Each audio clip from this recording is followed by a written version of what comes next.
So we actually did something, man. You know, we did the Fat Electrician for the first time the other day. So we gonna run it back. The most gangster Marine of all time.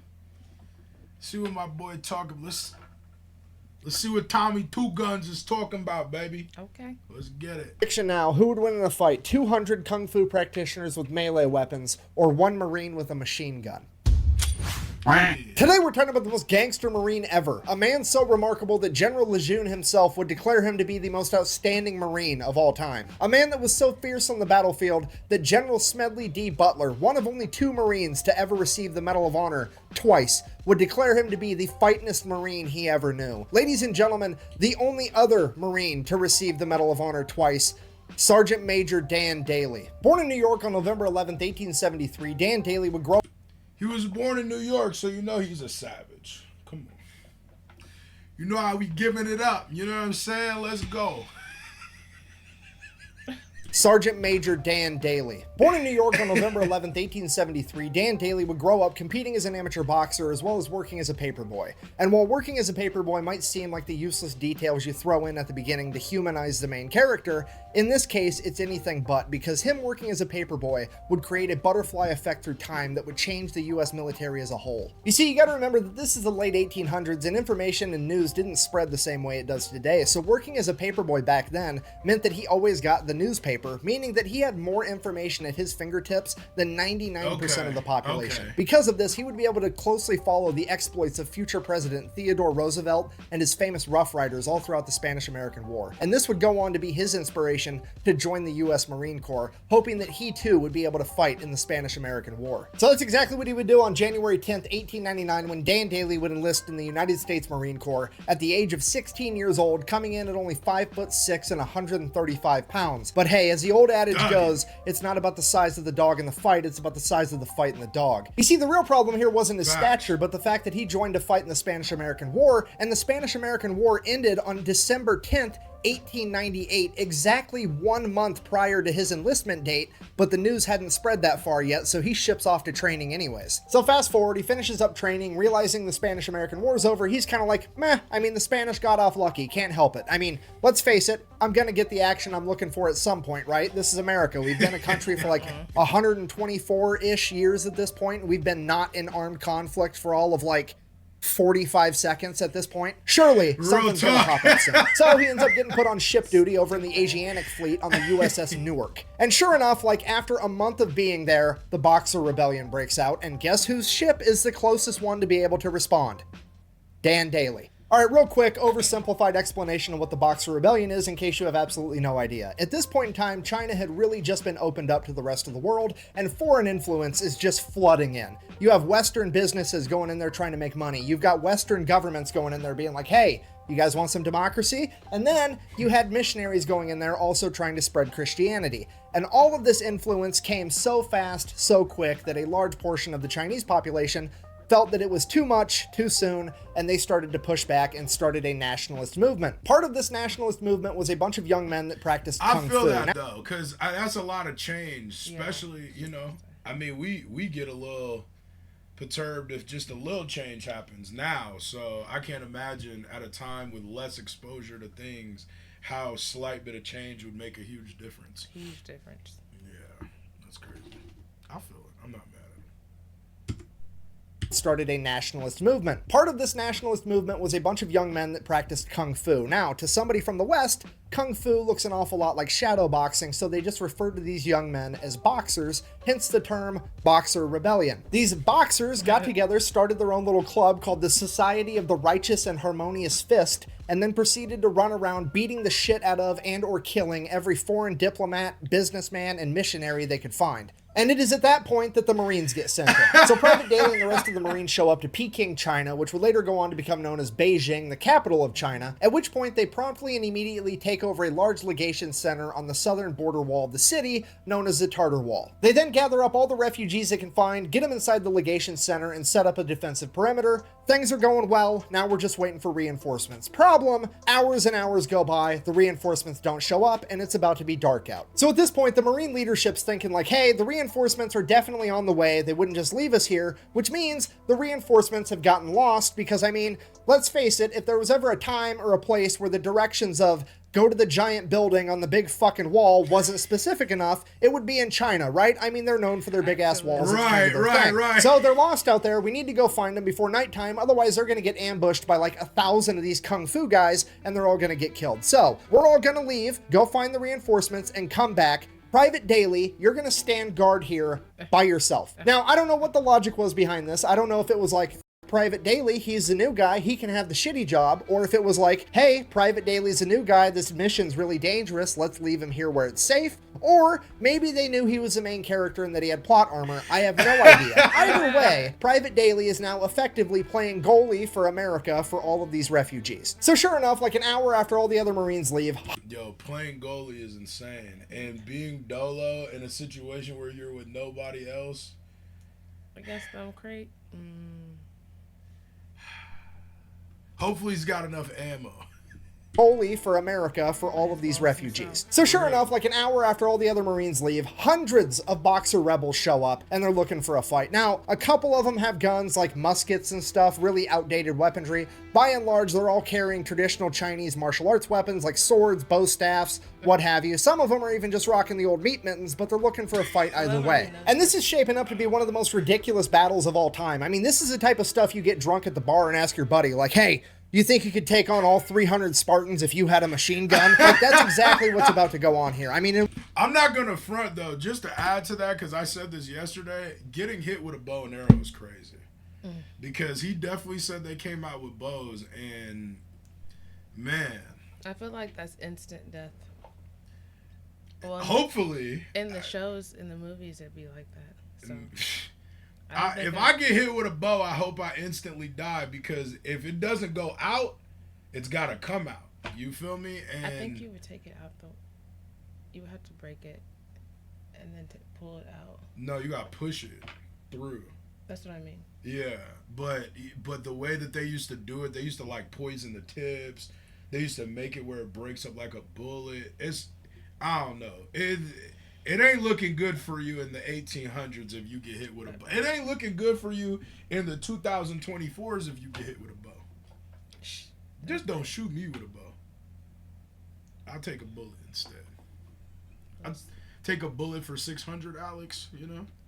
That's where I'm at with it. Take on all 300 Spartans if you had a machine gun. Like, that's exactly what's about to go on here. I mean, in one corner, you've got an 18-year-old Marine with a machine gun, and in the other corner, you have 200 martial artists with, like, bow staffs and shit. You literally have Gun Fu versus Kung Fu, okay? And here's the kicker with the entire thing. I'm sorry to pause, Kung but Fu. Isn't that right? Gun Fu is definitely my, that's my burner account on Twitter. Gun Fu Prophet. The Society of the Righteous and Harmonious Fist legitimately and wholeheartedly believes that their martial arts training has made them impervious to bullets. Yeah. Yeah. My boy, John.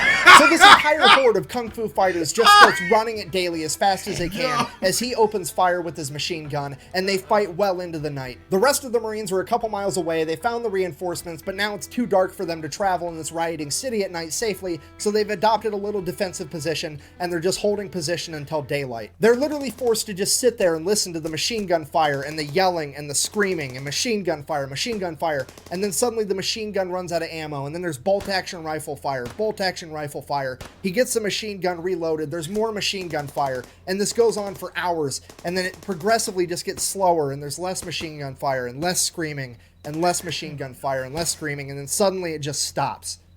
At this point, the Marines have to accept the fact that their friend has just died courageously in battle, fighting an entire mob by himself because they left him alone, and all the civilians that they've been tasked with protecting are going to be slaughtered. And now all they can do is sit there and wait for the sun to come up. So the sun comes up, and the Marines start making their way back to the legation center, but they're kind of dragging their feet because, well, they know what they're going to find. They're really just there to recover the remains of Private Daly and make sure that those are taken care of, and they start making their way there, and as they get closer, they're like, man, Private Daly really took out a lot of these guys. That's impressive. And they get closer and like, holy shit. He took out a ton of these guys. This is the most aerodynamic mass grave I've ever seen. And they get to the top of the wall, and there's Private Daly. Did he just say aerodynamic masquerade? Hold on. Closer, and like, holy shit. He took out a ton of these guys. This is the most aerodynamic mass grave I've ever seen. And they get to the top of the wall, and there's Private Daly smoking his pipe, leaning up against his machine gun, and they're like, holy shit, you made it. He's like, yeah, why wouldn't I? Well, we heard the machine gun stop firing, and we just assumed that you'd been killed. He's like, no. I only quit firing because they quit coming. Dan Daly has effectively pulled off the impossible. He has single-handedly defeated 200 rebels by himself, saving all of the civilians as well as saving the day. All the Marines are like, holy shit, we're gonna nominate this guy for the Medal of Honor because this is incredible. All the businessmen and the delegates are like, oh my God, we've seen what one Marine can do, and now we've got 1,200 Marines. We're definitely gonna make it out of this alive. Hooray. And all the missionaries are like, oh my God, this is not what we meant when we said we wanted to make these people more holy. Shortly after this, Dan Daly would be awarded his first Medal of Honor for the battle, and then he would go on to continue serving in the Marine Corps as if nothing had happened. Okay, fast forward 15 years, now Gunnery Sergeant Daly has been involved in every military conflict the U.S. has for the past 2 decades. He is one of the most experienced combat veterans in the entire U.S. military, and he is a living legend in the Marine Corps. And on October 24th of 1915, Gunnery Sergeant Daly would find himself leading a platoon of men through Haiti during the Cocos Rebellion. Just after his entire company would cross a river, his entire company would be attacked on all 3 sides by over 400 Cocos rebels, forcing them to retreat back into the river. And while doing so, the horse carrying the crew-served machine gun would be shot and sink to the bottom of the river, as the remaining Marines continued to cross the river before adopting a defensive position to repel the attack until nightfall. It is now pitch black outside, and Gunnery Sergeant Daly knows as soon as the sun comes up, they are going to get attacked again, and the only chance they have is to get that machine gun back from the bottom of the river. So he takes off by himself in the dark of night, goes all the way back to the river, and just begins diving to the bottom of the river, trying to find this dead horse with the machine gun strapped to it. And after hours of trying, he finally finds this horse, manages to go down, untie the machine gun, come back up for air, go back down again, getting pieces, ammunition, the gun itself, the tripod. He gathers up all of this stuff, gets it out of the river, and then straps it to his back and carries it back to his men. Bear in mind, that is over two... What's this nigga, Hercules? Ain't no way. I was like, what? Like what? Ain't no way. Boy, my boy is Zeus, ain't he? That's crazy. River, and then straps it to his back and carries it back to his men. Bear in mind, that is over 200 pounds of equipment, and this guy is 5'6", 135 pounds, but he gets it done anyways. Now, Marines believe in a couple things when it comes to a gunfight. Number 1, bring a gun. Number 2, bring friends with guns. Number 3, decide to be aggressive enough, quickly enough. If you're not picking up what I'm putting down, I'm trying to tell you that he is not about to use this machine gun for self-defense. He's about to use this machine gun for self-offense. First thing in the morning, he gets his men together. They launch an attack first, scattering the enemy into the jungle, retreating, and Daly has effectively saved himself and all of his men, earning himself his second Medal of Honor. Fast forward 2 years, June 1st, 1917, it's World War I, and Daly is now a first sergeant, leading an entire platoon of young, inexperienced Marines into the Battle of Belleau Wood. If you don't know the Battle of Belleau Wood, the Germans are just rampaging through France, making a beeline right towards Paris. And at Belleau Wood, the US Army, the Marine Corps, the French Army, and the British Army all get together to stop the German military in their tracks. Now, this made it not only a strategic battlefield, but a symbolic battlefield, because how dare you stop the mighty German military? Now they're going to hit back twice as hard just to prove that it was a fluke. Because of this, right after they stopped the German military on June 1st, the French military is like, okay, we stopped them, let's take the W and head back to Paris and we'll fight from there. We don't want to get slaughtered in this wood line by the Germans because they're pissed. And it is at this point that the Marine leadership famously responded by saying, and I quote, "Retreat? Hell, we just got here." And then the Marine Corps pretty much dons their gas masks, fixes bayonets, and proceeds to fight their ass off for the next 26 days straight. Okay, here's what I need you to understand. On paper, the Marine Corps should absolutely not win this fight. They are both outnumbered and outclassed. The German military is one of the most veteran fighting militaries on the planet at this point in time, and the Marine Corps is primarily comprised of a bunch of 18-year-old kids that have never seen combat. However, leading those 18-year-old kids is a bunch of badasses like Dan Daly. Okay, this video started with him being a paperboy from New York. He is now a 45-year-old man with 2 medals of honor that has been in the Marine Corps since he was 16 years old. This man is a grizzled veteran that has been there, done that, and has a t-shirt. And Marines already, that's probably why the Marines are still considered, like, you know, so tough, because they only recruit people like that. Right. You know what I mean? Lean, mean. That's why I was like, the way he did that with the river and stuff, that's gotta be somebody within that mindset, because ain't no way. I know, I'm telling you, definitely wild-ish. A 45-year-old man with 2 medals of honor that has been in the Marine Corps since he was 16 years old. This man is a grizzled veteran that has been there, done that, and has a t-shirt, and he is about to don his plot armor and shit up. So the Battle of Bellewood kicks off on June 1st. Pretty much immediately, First Sergeant Daly's lieutenant gets shot, and he is now out of the fight. Okay, if you don't know what that means, the officer is the one guy on the battlefield that sorta kinda pretends like he gives a fuck, and he is now gone. The regulator is off the war machine, and First Sergeant Dan Daly is now in charge of his entire company, unopposed. Fast forward, June 5th, German artillery strikes the ammunition depot, lighting everything on fire. Dan Daly leads his entire platoon in, sets the fire out, prevents all the ammunition from exploding, saves the entire battle. Fast forward 5 days, June 10th, the German machine gun squad would try to advance on Daly's company. Daly would get up. This is definitely who they made. What's my boy from the Expendables? Rocky Balboa after. Not really Rocky, but you know his name. Sylvester Stallone. For real. That's definitely who his character's Yeah. Because what? My boy came in there. Sets the fire out, prevents all the ammunition from exploding, saves the entire battle. Fast forward 5 days, June 10th, the German machine gun squad would try to advance on Daly's company. Daly would get up by himself with nothing but 3 frag grenades and his Colt 1911, using the 3 grenades to disable the machine gun before approaching, shooting their commanding officer, killing him, and taking the other 14 Germans as prisoners of war. Fast forward a couple of hours, still June 10th, Dan Daly looks around at the faces of the young men that he's leading through this battle, and they're looking tired. They're looking like this is the worst time of their life, and it is at this point that Dan Daly decides that he needs to get aggressive enough quickly enough. This battle's effectively been a stalemate for the last 10 days, and he's had enough of this bullshit, so he gets up, walks right out into the open in this wheat field that's functioning as no man's land between the Marines and the Germans. He looks at the Germans' line, turns around, looks at his Marines, and yells, "Come on, you sons of bitches, do you want to live forever?" before charging at the German line. All of his Marines, that's Dan fucking Daly, were gonna follow him, so they charged too. In an act of pure hyper-aggression, Dan Daly's company would catch the Germans off guard and would actually manage to punch through their line, causing all the other Marines to become hyper-aggressive and attack as well, effectively setting off a chain reaction that would lead to the Marine Corps pushing the Germans all the way out of Bellewood over the course of the next 16 days, where on June 26, American High Command would receive a single telegram, and I quote, "Woods, now Marine Corps entirely," giving America its first win in World War I and the Marine Corps its new moniker. Due to the blatant hyper-aggression of the Marines, the Germans began calling them the Teufelhunden, or the Devil Dogs. And it's all because of the actions of First Sergeant Dan Daly. After the Battle of Bellewood, Daly would continue to serve throughout World War I until on the 11th hour of the 11th day of the 11th month of 1918, the Germans would surrender, effectively ending World War I, which is why in America we celebrate Veterans Day on November 11th, which is also, by sheer coincidence, I'm sure, Dan Daly's birthday. The guy's the main character. I don't know what to tell you. So then, because Dan Daly was like the badass at the Battle of Bellewood, he gets put up for yet another Medal of Honor, potentially becoming the first man in American history to pull off the Medal of Honor hat trick, getting the three-peat. Absolutely everybody that was there that day all signs off on it. His men, his chain of command, they do the paperwork, they send it off to DC to get this man his medal. Then the political side is like, no, absolutely not. We don't care if he earned it or not. It's not about getting what you deserve. It's about doing what we think is fair,